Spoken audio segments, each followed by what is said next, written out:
오늘 주신 하나님의 말씀은 역대하 2장 1절에서부터 18절까지의 말씀입니다. 제가 1절 읽도록 하겠습니다. 솔로몬이 여호와의 이름을 위하여 성전을 건축하고 자기 왕위를 위하여 궁궐 건축하기를 결심하니라. 아멘. 오늘 우리가 함께 살펴보려고 하는 역대하 2장의 말씀은 이 핵심을 좀 말씀드리자면 솔로몬이 하나님을 위하여 성전을 건축하고 또 자기 왕위를 위하여 궁궐을 건축하려고 하는 그 결심을 이제 실행으로 옮기면서 준비하는 내용을 담고 있습니다. 이 내용을 살펴보기에 앞서서 우리가 이 역대기, 역대상과 하를 가리키는 거죠. 이 역대기를 처음 받았던 독자들의 상황을 좀 이해하고 갈 필요가 있습니다. 이 역대기의 원 독자들은 바벨론에서 돌아온, 바벨론 포로에서 돌아온 유다인들이었습니다. 이들은 포로에서 돌아와서 가장 먼저 하나님의 성전을 건축하는 일을 했습니다. 그런데 이렇게 이 성전 건축을 해나가는 과정에서 원수들의 방해로 인해서 심지어 왕명을 입은 원수들의 방해로 인해서 오랫동안 성전 건축을 중단할 수밖에 없는 학개와 스가랴 선지자가 일어나서 하나님의 말씀으로 그들을 동료에서 일으키기 전까지는 이 내용이 다 에스라서에 나오고 있죠. 이렇게 대적들의 방해로 인해서 오랫동안 성전 건축을 중단하는 이런 어려움을 겪어야 했던 상황 속에 있었습니다. 그러다 보니까 이런 대적들의 방해 속에서 성전 건축이 좌절되고 하다 보니까 이들의 마음 속에는 상당히 심각한 질문이 하나 일어났습니다. 정말 우리가 하나님의 사랑을 받고 있는가? 우리가 정말 하나님의 백성이 맞는가? 왜냐하면 하나님을 위해서 성전을 건축한다고 그렇게 애를 썼는데 돌아오는 것은 그런 방해였기 때문입니다. 학개와 스가랴 같은 이 선지자가 일어나기 전까지는 이런 아주 심각한 질문이 일어나지 않을 수가 없었던 거예요. 이런 독자들에게 이 역대기가 주는 아주 중요한 메시지는 하나님의 사랑은 창세로부터 너희에게까지 변함없이 흐르고 있다. 그래서 역대상 1장부터 9장까지를 보시면 아담으로부터 출발하는 족보가 9장에 이르면 바벨론 포로에서 돌아온 유다인들의 명단으로 마무리가 되고 있잖아요. 아담으로부터 시작되는 하나님의 사랑은 이스라엘 역사 속에서 변함없이 흘러 너희에게까지도 동일하게 주어지고 있다. 하나님의 사랑을, 변함없는 사랑을, 신실하신 사랑을 보여주는 것이 역대기의 한 가지 의도이고, 또 이 역대기 가운데 굉장히 중요한 부분 중에 하나가 이 다윗 언약과 성전 건축이라는 것입니다. 하나님께서 다윗에게 약속을 하나 주시죠. 너에게서 한 아들이 태어날 것인데 그 아들이 너의 왕위, 다윗 너의 왕위를 영원히 견고하게 만들어 줄 것이고 나를 위해 성전을 건축할 것이다. 이게 다윗 언약입니다. 이 다윗 언약이 굉장히 중요하고 또 한 가지가 성전 건축이라고 했잖아요. 이 성전이야말로 하나님과의 관계의 이 중심이 되는 곳이기 때문입니다. 그래서 이 역대기를 읽어보시면 역대상에서는 다윗 언약 이후에 이 다윗이 성전을 건축하려고 하다가 사실 다윗 언약을 받은 것이고, 다윗 너는 피를 손에 많이 묻혔기 때문에 성전을 건축할 수 없다. 그래서 너의 이후에 태어날 아들이 그 성전을 건축할 것이다. 그러니까 다윗이 스스로는 못하니까 이 성전 건축을 위해 준비하는 내용들, 성전 건축을 위한 재료들을 준비하고 또 성전 예배를 위한 조직들을 세우고 이렇게 하는 부분들이 굉장히 중요하게 다뤄지고 있습니다.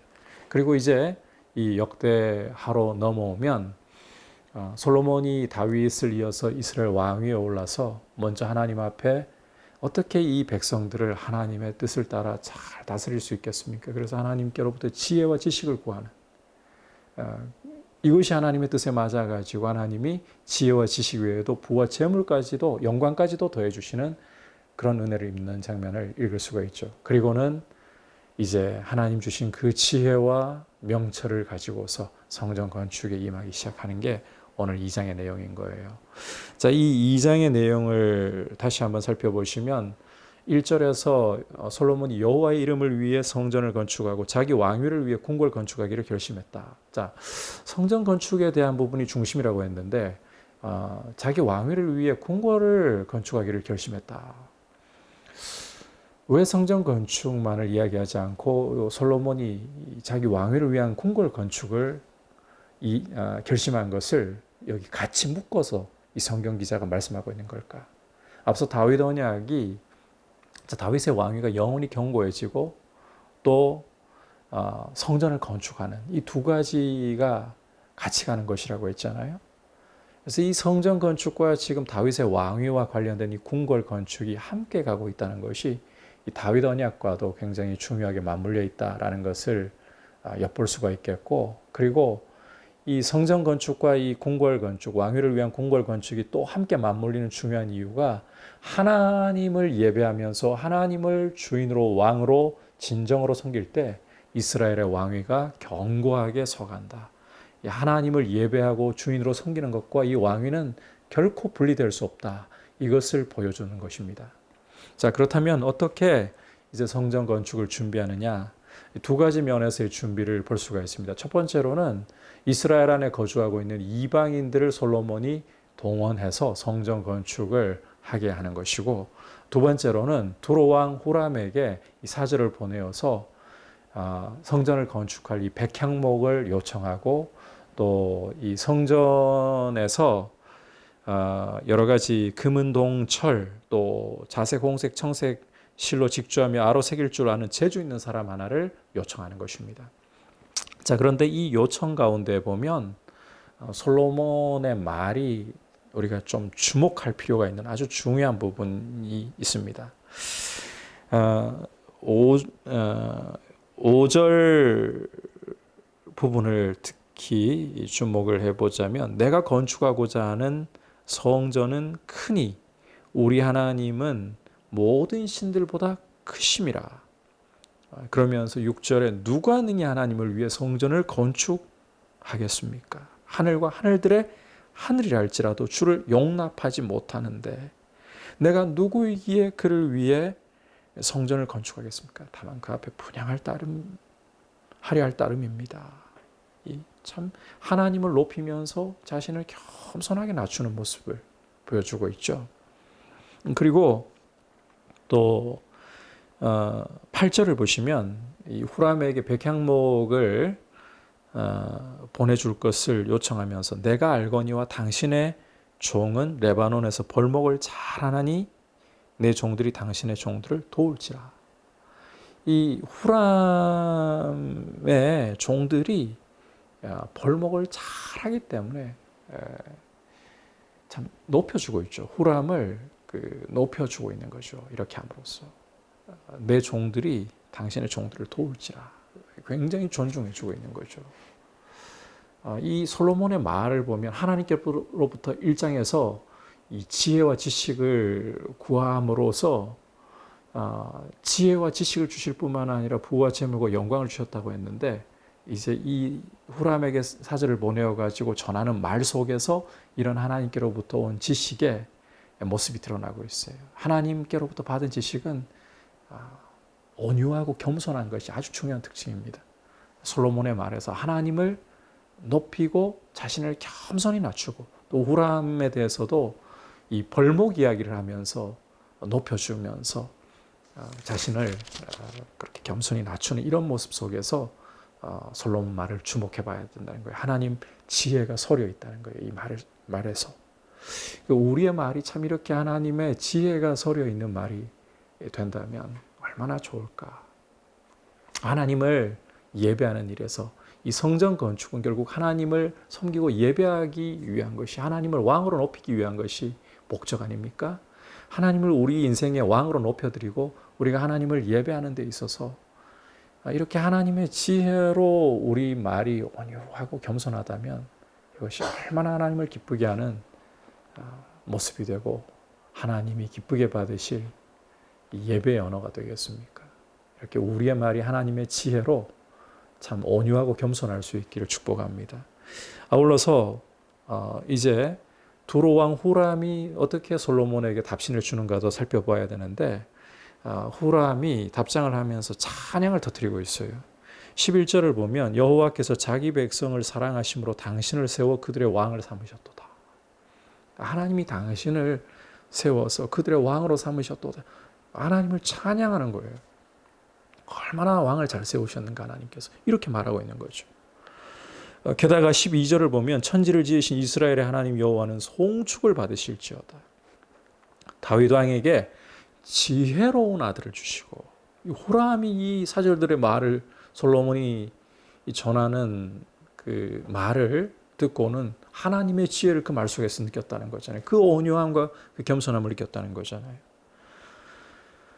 다윗 왕에게 지혜로운 아들을 주시고 명철과 총명을 주시사 능히 여호와를 위하여 성전을 건축하고 자기 왕위를 위하여 궁궐을 건축하게 하시도다. 참 이 하나님의 지혜로 오는 이 말을 듣고 난 후에 찬양을 터뜨리고 있는 이 후람의 모습이 참 인상적이죠. 솔로몬의 말 속에서 하나님 지혜가 임하여 얼마나 겸손하고 온유한가.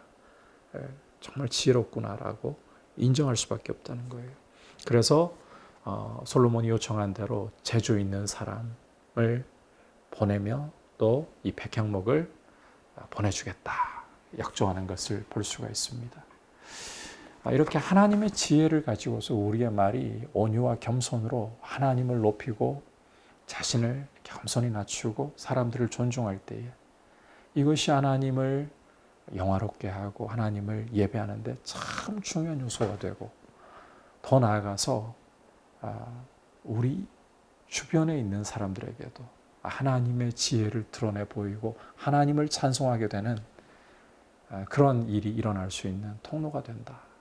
그래서 1장에서 솔로몬이 1천 번제를 드리면서 이 번제의 의미는 자기 부인이잖아요. 철저히 자기를 부인하면서 하나님께로부터 이 부나 혹은 장수나 원수 멸하기를 구하지 않고 하나님 백성을 겸손히 하나님 뜻대로 다스리기 위해 지혜와 지식을 구했던 것처럼 우리도 하나님의 마음에 맞는 모습으로 하나님 주시는 지혜로 우리 삶을 하나님 기쁘시게 드리기 위해 하나님 백성답게 살기 위해 드리겠다라고 결단하고 하나님께로부터 지혜를 구할 수 있는, 그래서 우리의 말과 우리의 모습이 온유와 겸손으로 무장될 수 있는, 그렇게 함으로 성전의 핵심이 하나님이시고 하나님을 높이는 거잖아요. 하나님을 높이는 그런 참 성전을 주 안에서 이루어갈 수 있는 모습이 될 수 있기를 축복합니다.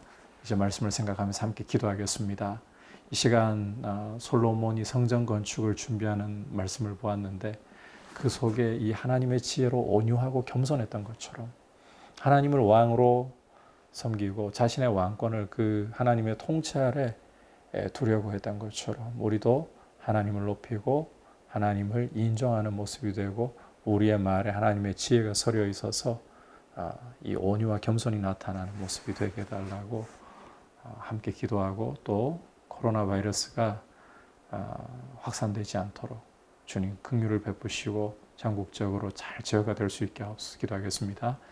하나님 아버지, 오늘 솔로몬이 하나님의 성전과 자신의 궁궐을 건축하고자 준비하는 말씀을 통해서 하나님의 지혜가 임하여서 솔로몬의 말이 얼마나 온유하고 겸손한가, 이것이 얼마나 하나님을 기쁘시게 하고 또 두로 왕이었던 후람까지도 하나님을 찬양하게 만들었던가를 보았습니다.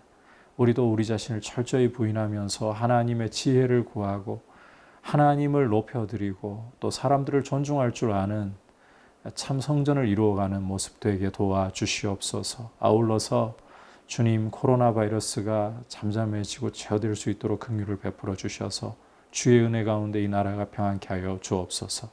예수님의 이름으로 기도드립니다. 아멘.